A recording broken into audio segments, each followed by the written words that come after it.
Hello and welcome to the Root Cause of Success podcast. I'm Marina Brooks, and this is my husband and partner in business and life, Kip Brooks. And this is the podcast where we dive deep into all things success, from what prevents you from having success to how to be more successful.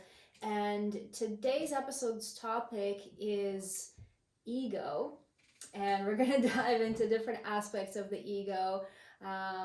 We've both had clients that say, like, oh, I wish I could just get rid of my ego. I wish I could just, make it go away. And I think it's really important to talk about how you don't necessarily want to be doing that and how it can express in different ways, right? Yeah, I really like how you looked at me right when you said the word ego. For I'm those listening, you can't starting see. a conversation with you.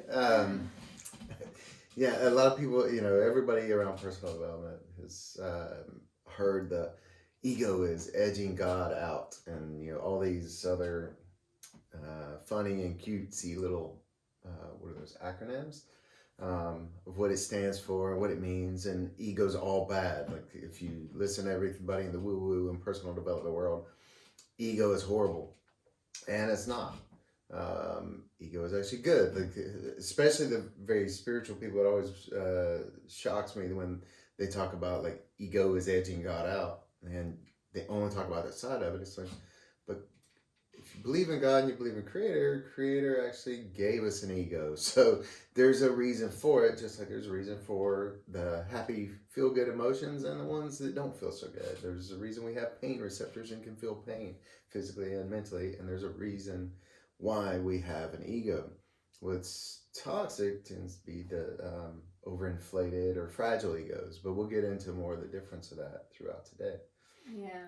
So essentially, ego then is who you are, right? It's your Mm. identity. It's the piece that makes us unique when we come into this life, right? When we come into this incarnation, whether you want to look at it from a spiritual perspective or any other, it's what makes us different, and we have different opinions, we have different tastes in different things. You may like one type of car, somebody else might like a different type of car, or all these different things, in preference from music to food to religion, politics, everything else. But that is what makes us unique, right? That is what makes this human experience interesting. Because if everything was the same and everybody was the same and there was no such thing as identity, right, we would all be the same. There wouldn't be anything unique, any aspect of ourselves to express in a creative way. We would just all be the same, doing the same things, right? Yeah, So and that's what robots tend to be like, and yeah, there's machines and all of no that, and they don't have an ego, and they don't yeah. have the emotional side of things, and um, yeah, that's all it is. It's our personality, good and bad. It's all of it mixed in, and yeah, just where the fragile pieces lie. Just like when we talked about feminine and masculine energies, it's like there's no toxic or toxicity in that. Naturally, um, it's the toxicity is in the behaviors that come up and the patterns and all of that. And this is the same way. There are definitely people who we can easily label as egomaniacal and egotistic and all of that, but if you really start looking at it, it's like we're all egotistic. Like everything we do comes from a place of ego, Right. because our ego is our beliefs, it's our traits, it's our characteristics, and just like someone can choose to step into masculine or feminine more and make one the strength versus the other, and change state and identity. When we talked about that, this is the exact same thing. It's like um, ego, no matter how inflated it is or how deflated and like um, weak, I guess is the word to use for just lower self esteem and all of that. It's like either one of those can be pumped up or deflated down a little bit and brought to a healthy, happy medium. Yeah, it makes me think of what we teach our students in class when we talk about the unconscious mind, right? The unconscious mind is designed to take everything personally because it is driven by ego. And again, it's not a negative thing. It's just it gives us the most authentic experience of the world through ourselves, through our own perception. This is how I experience this world. This is what it feels like to me. This is what I see in this world, right? As opposed to you see it differently. Somebody else will have yet another different opinion. And so, again, it's not a good or bad thing. And then that kind of makes me think of money, right? Money is just energy, it's just a tool. It's the what do you do with it? That's the part that leads into whether it's expressed in a healthy way or in a more toxic way, right? So if we apply that analogy as ego, it just is, right? It just makes you who you are, makes me who I am, and everybody else as well. Um, what would you say is the problem? Like, what leads to this whole conversation of toxic ego or egotism, or like where people actually want to put this part down or shut it out completely? What would you say? It's like just about everything. Like it's the answer to everything we talk about on the show is baggage and programming, and um, yeah, it's just it's our minds are programmed to notice the negative quicker than the positive, right? We've talked about that so many times. You know, it's that saber-toothed tiger, is it a kitten? You know, it's we're looking for the predator. We're looking for the thing to be afraid of, so that we can find safety when needed. Because unconscious minds' first prime directive is safety and preservation. So, um, in that, we're not checking for saber-toothed tigers anymore, but we still have that same program and that same energy looking for what's wrong.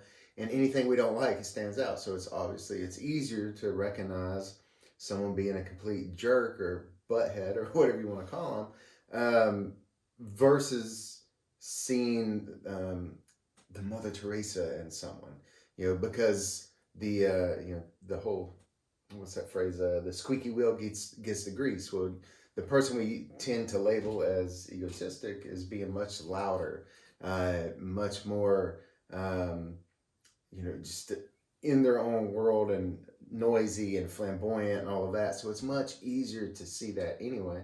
Plus, we're programmed to pick into it, tune into it, pick into it. What is that? I don't even know if that makes sense, but it makes great sense in my head. But it's so much easier to catch, and then it gives us something to pick at somebody else because and tear them apart, because our ego somewhere is like, it's that whole shadow thing. Have we talked about shadow on this before? Not yet. So foreshadowing there.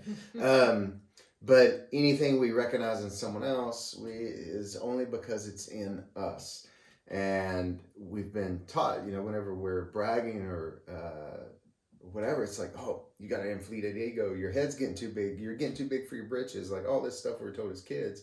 And so when we see someone else doing it, whether it's from a positive, or they're bragging about something positive, or just acting in a negative way, we automatically kind of shy away from that and want to just step it down, because we've been told not to be egotistical, not to be ourselves, not to just to sit and be good little boys and girls and fit where in the the hook box. is, where we get triggered by what somebody else does, that really again is a manifestation of the ego, meaning, oh, there's something that doesn't fit here, or it's a mirror being held up. We're talking about shadow work. It's a mirror that's being held up, that some part of your identity is coming up to the surface that may need healing, right? Or there's something there, like some baggage that you talked about, or programming, that is coming up into our awareness to be healed and released. And another thing that made me think of is when we talk of the concept of ecology, and in personal development world and the work that we do, what we mean by ecology is asking the three questions: is it good for me? Is it good for the person that's close to me, or the people that are in my inner circle? And is it good for the greater good, the planet, the overall, the world? So when it comes to ego, it's only asking the first question, right? And ignoring the other two. Like, is this good for me? Yes. Okay, good. That's all I need to know. And this is where like that idea of toxic ego comes in, where it's all about me. It's all about what works for me. It's all about what's good for me. And maybe even I think it was last week that we talked about being able to disagree with someone and still respect them. So again, this is where the issue is, where someone is unable to respect someone that they disagree with. That it's all about me, it's all about my opinion, my way or the highway. There's only one way, and everybody else is wrong if they don't see it my way. And I think it really comes down to lack of awareness, which is why we're doing this episode and talking about this topic, is a lack of awareness of what ego really is, and understanding that ego is what makes you unique and an individual, and everybody else is the same way. So there's no way that we could all agree on all the same things. So that's, to me, where it comes into being a problem, is where it becomes only about that. It's just that first question of, is this good for me, and it's all about me and nothing else. Yeah, and who does that more than anyone? Kids. And that's where the issues start coming from, is because we're trying to teach kids ecology and trying to teach them to think about people other than themselves, but we do it in a way of shutting out the ego completely, instead of showing them you can actually make it part of your ego to care about others. Like it's all personality. It's just we come in. Ego is survival. That's the number one priority. It's the unconscious mind. It's everything we've talked about. It's survival. It's safety. It's protection, preservation. And when we come in as infants, that's what we're doing. That's the only concern we have. We don't know anything else about anyone or anything else. We just know I'm hungry. I need to be fed. Otherwise, I'm going to die if I don't. And as we get older, we're still acting from that. And then parents and adults, very well-meaning, start stomping that out of us in a sense to make us considerate of other people and have compassion and all these beautiful traits. But there's a way to do it from both. And it's not you either care about others or you care about yourself. It's you can care about both, and actually you can care about others better the better you care about yourself. Yeah, and the other thing that comes to mind when you say that is this idea that it becomes more of a balance thing, like a balancing act. Let's take away from you and your ego and put over here and care more about other people. So it's one or the other, versus harmony, which is what we teach, is integrating both aspects of yourself, both your ego, your personal identity, who you are, and caring for the world and how you show up in the world and what kind of ripple effect you're creating in the world, so you can be in harmony with both. And I think that's actually another wound that we see in a lot of people, is this over-giving, over-pleasing, and it's shutting out your own identity. And it's melting into whatever everybody else needs and losing yourself in it, to the point where you don't even know who you are, and you don't know where you're acting from and what is true and authentic to you, right? So it becomes almost like the opposite of that, which is also not very healthy, right? So it's... Yeah, and that starts creating the self-worth issues, because it's like, oh no, you can't love yourself that much, because it means you can't love these people, and you need to love other people more. And it unconsciously, without anyone ever saying it, is creating a pattern that teaches us and programs us at an unconscious level that I'm not as worthy of love as someone else. And that's what creates the inflated ego that we hate seeing so much, is because it's whenever you see someone being loud and arrogant and egotistical and all of that stuff, it's like, just do your best to see them as an inner child, who is that infant, that 3-month-old baby who's just crying out to be held. Because that's really all it is. Anytime anybody's being an ass, they're crying out for attention and love and affection. Or survival. Yeah, there's something that's being a place where they feel threatened or neglected or something like that. And it's that inner child. Everything comes back to inner child. So blame their parents and then love the person. And like we've talked about on here before, accept the person, change the behavior. Yeah, to take it a level deeper, not so much about the inner child, but the programming and the wounding that the inner child is experiencing, right? The things that you did not have as a child that created the self-worth issues, or maybe you had a very expressive identity, and you were one of those kids that was really creative and unique and was doing all these quote-unquote weird things to most people, and then your parents said to you that's not okay to be that way, and they tried to get you to conform and fit into society. And like, no, you can't walk around with your shirt inside out and backwards and, cut your hair in some weird ways. Like, that's not what we do. That is not how we fit into society. So that would create a wound in an inner child, because I'm not allowed to be me. I'm not allowed to be unique. I'm not allowed to experience this world the way I want to, the way feels true and genuine to me. I need to do it the way other people are telling me to do it. And that's where the ego gets bruised. And then it kind of goes on the defensive, I guess. And like, well, I'll show them and I'll show up in an even bigger, louder way. And as we become adults and we no longer have our parents around us telling us what to do, we start to rebel against that. And then I think that's kind of how it works. And then it starts to show up through the baggage of, I wasn't allowed to be who I am then, and it's expressed differently, right? As we become adults and we go through life, either it becomes overinflated and look at me, look at me, look at me, I'm finally going to get the attention that I never got when I was a child, that I wasn't allowed to be who I am. Or we just shrink completely and melt into this place of, well, I'm not allowed to be who I am at all, so I'm not even going to show up. So that's, we're kind of talking about more baggage now. But let's switch now and talk about how can people be more successful, or how can we apply the ego to help us be more successful, or I guess, I don't know, to see it from a healthier perspective. One starts with giving yourself permission, I guess, to connect with that again, because we've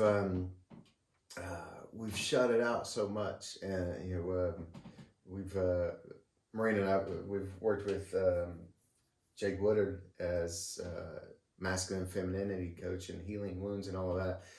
And he talks about his biggest mantra he's ever done with himself from the time he started was, I give myself permission to feel the pain, and I give myself permission to heal. And he would just say both of those over and over. And it's kind of that simple. It sounds kind of ridiculous, but it really is. Just like, I give myself permission to connect with myself again, or I give myself permission to hear my inner voice, or something like that, whatever will fit for you. But it's like getting back in touch with that, because most of the time when we think we're listening to intuition or we're listening to what we really want, if you pay attention, it has your parents' language on it. So many of us are, I think I've talked about it on this show, I've talked about it several times on stage and things. I met a doctor at a seminar who wanted to restore cars. He hated being a doctor, but he refused to do anything but be a doctor, because he's like, I think my mom would disown me. And I said, dude, you're 50. Like, come on. Like, you're still trying to gain mommy's love, but you're miserable. And he was talking about all the meds and all the stress he had because how much anguish his job caused him.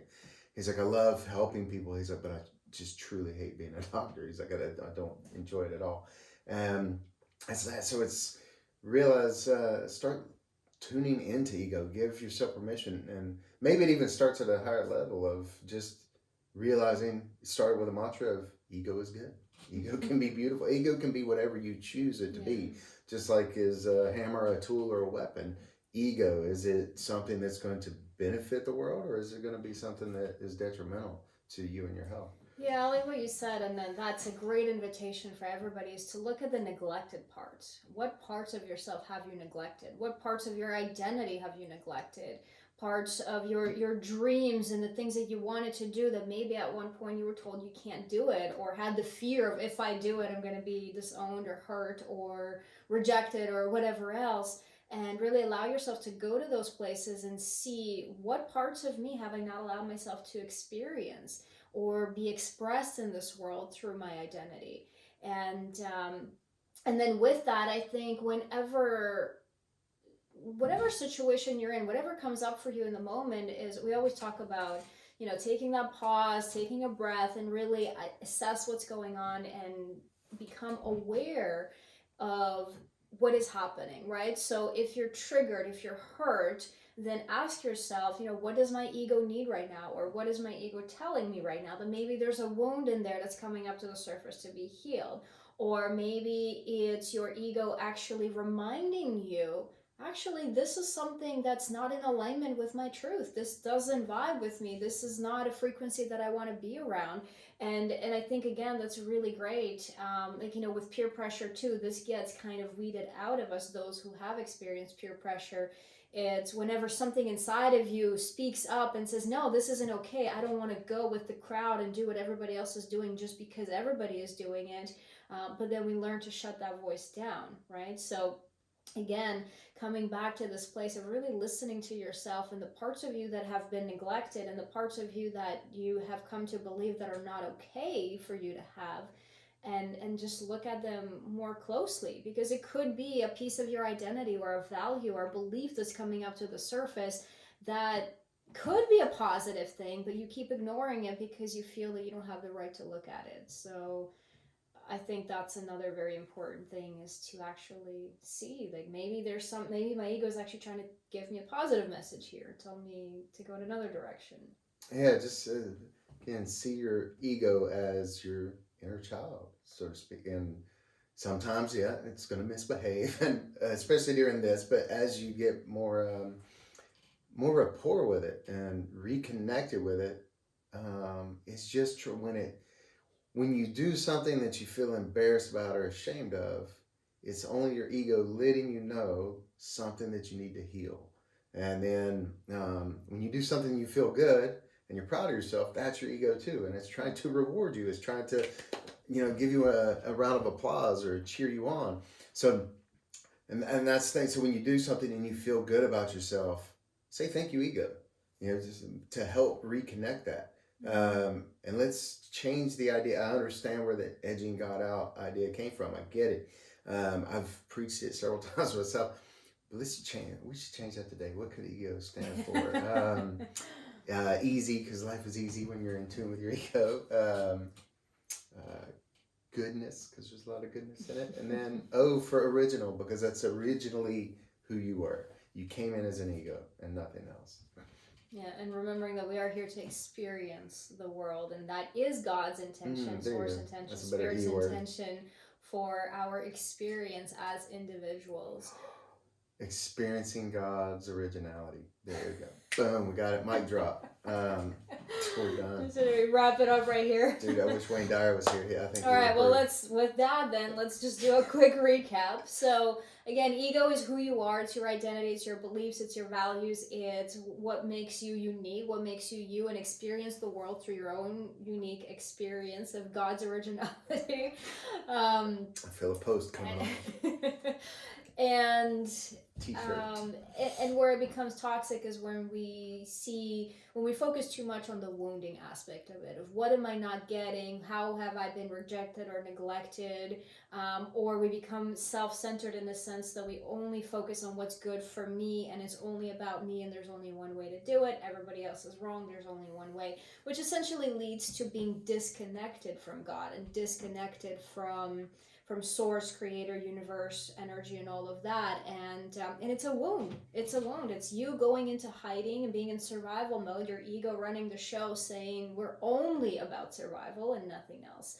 So a success tip would be, whenever something comes up for you in the moment, take a moment, honor it, experience it, allow yourself to fully give yourself the permission to feel the feelings, and then take a deeper look and ask yourself, what is coming up here? What is my ego trying to tell me? Is this a wound? Is this a survival energy coming through? Or is this my ego trying to express something unique and something that really matters to me deep down inside, that helps me actually be more authentic with myself and more aligned with my truth? Yeah, absolutely. This is so much of a foundation of what IFS therapy is. What is it? Internal family system, something like that. It's on the rave now, or rave, or whatever it is that everybody says. And it talks about creating an avatar. It's like all the voices in your head are family members, and they're trying to protect you from something. They're trying to tell you something. And really what it is that's all your ego, all of that. So it's like, just give your ego an avatar. talk to it, ask it. What are you trying to tell me? What are you trying to protect me from? And I would add to be gentle with your ego. Like, even if it's popping up and giving you a limiting belief or something, I know I struggled with this for a while when I started meditation, and I would try to connect and try to relax my mind, and the ego would be piping up all kinds of stuff, and I would get mad and say, shut up, go away, let me do this. And I've learned that doesn't work very well, because you're actually hitting that part of yourself, you're wounding it even deeper, you're causing more harm than good. And what I've learned through all the work that we've done and everything that we've learned in this journey that we've been on is, you keep bringing up the inner child, is to honor that and say, okay, I see you, I hear you, I know you're here, and right now I'm going to ask you to step aside. Right now I'm doing something different from a different aspect of who I am. And I think it's just that, like, just it's like I see, like, the little puppy that comes yapping up and down, and it just like wants your attention, and as soon as you acknowledge it and it knows, okay, I've been seen, I've been heard. Or a little child that comes running up and saying, like, mommy, mommy, mommy, and it's like, okay, I see you, give me a moment, please. Then it's like, oh, okay, I've been seen, I've been heard,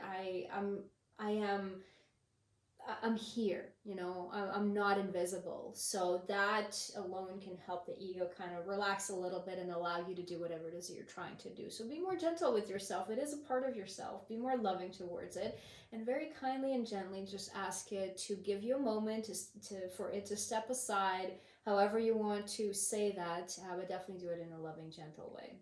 Yeah, absolutely. And it'll help so much, like, just like you said, just acknowledging when that stuff comes up and just saying thank you, and I'm going this route, or I'm choosing not to listen, but it's like, thank you for acknowledging that, or Thank you informing for sharing. me, or That's sharing. another Yeah, thank you for sharing. yeah, that's a huge one that can be so helpful. And then Yeah.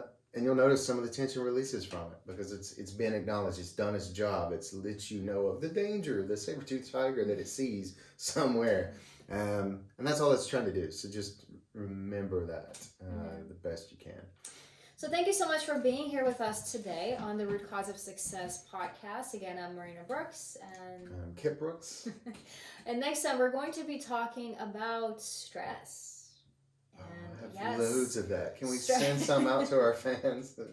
So stress can actually help you be successful. We're going to talk about that next time. There's 2 different types of stress. So again, thank you for being here. We love hearing your comments, questions, even suggestions for any topics that you want us to cover in the future. We are happy to receive all of it. Our email address is in the show notes, and you can contact us that way, or through any other channels on social media. We are on most of them. So again, thank you for being here, and we look forward to being here with you again next time.